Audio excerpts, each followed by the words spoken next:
নমস্কার বন্ধুরা, আমাদের চ্যানেলে আপনাদেরকে স্বাগত জানাই। যারা চ্যানেলটিকে প্রথমবার দেখছেন এবং আমাদের ভিডিওতে কমেন্ট করতে চান তারা অবশ্যই আমাদের চ্যানেলটিকে সাবস্ক্রাইব করবেন এবং বেল আইকনটি দাবিয়ে দেবেন যাতে চ্যানেলে দেওয়া সকল ভিডিওর প্রথম নোটিফিকেশান আপনাদের কাছে পৌঁছে যায়। তো আদালতের নির্দেশে ফের 11-12-এর ডকুমেন্ট ভেরিফিকেশান করতে হবে এসএসসিকে। শুধু ডকুমেন্ট ভেরিফিকেশানই না, তাদের ইন্টারভিউ নিতে হবে এসএসসি পর্ষদকে।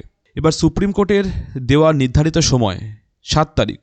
আমরা জানি সুপ্রিম কোর্টে এসএসসি অলরেডি জানিয়েছে আগামী 7ই জানুয়ারি 11-12-এর প্যানেল কিন্তু প্রকাশ হতে চলেছে। কিন্তু এই নতুন ডকুমেন্ট ভেরিফিকেশন এবং ইন্টারভিউ নেওয়ার জন্য 7 তারিখে কিন্তু আর কোনোভাবেই কোনো রকম প্যানেল প্রকাশ হচ্ছে না।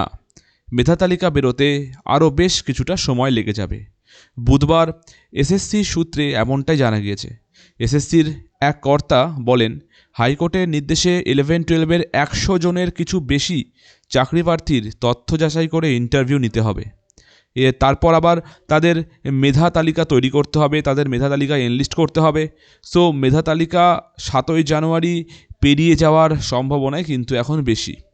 সেই সঙ্গে ওই কর্তা এটাও জানিয়েছেন যে 9-10-এর তথ্য যাচাই মেবি শুরু হতে চলেছে 29শে ডিসেম্বর থেকে।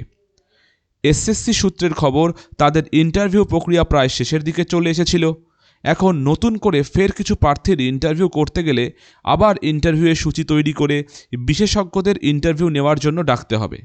ওই কর্তার মতে 9-10-এর তথ্য যাচাই 29শে ডিসেম্বর নাগাদ শুরু হলেও তথ্য যাচাই ফের কিছুদিনের জন্য বন্ধ থাকবে। কারণ যতদিন পর্যন্ত না 11-12-এর ইন্টারভিউ শেষ হয়ে প্যানেল বেরোচ্ছে ততদিন পর্যন্ত কিন্তু 9-10-এর ডকুমেন্ট ভেরিফিকেশন করা সম্ভব নয়। ফলে 9-10-এর ইন্টারভিউ শুরু হতেও অনেকটা দেরি হয়ে যাবে। তবে 9-10-এর প্যানেল প্রকাশের সময় 31 মার্চ বলা হয়েছে সুপ্রিম কোর্টে। তাই এদিক থেকে শান্তি যে 31 মার্চ পর্যন্ত কমিশনের কাছে কিন্তু সময় আছে। এবার এটাই দেখার যে কমিশন কবে এই প্রসেসগুলোকে করতে পারে। খবরটি এই পর্যন্তই। ধন্যবাদ।